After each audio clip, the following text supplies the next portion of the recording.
I know in your press conference, sinabi mo na in some of your lowest moments, pinakamalungkot na bahagi ng iyong buhay, you were saved by music. Anong Yes. ibig sabihin nun? May mga pagkakataon po kasi, di ba, na di-discourage tayo, nawawalan tayo ng pag-asa. Personally, may time sa buhay ko na nawala yung lolo ko. Oh. And then, I took it really hard kasi lumaki ako sa kanya. And nakagawa ako ng kanta kasama ng pinsan ko para sa kanya. Will you do it for us today? Nakalimutan ko lang yung Para kay Lolo?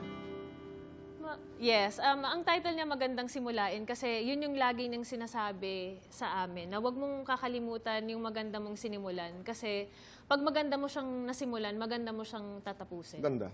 Oh, just a few lines. Sige, without the guitar na Okay. lang para Alright.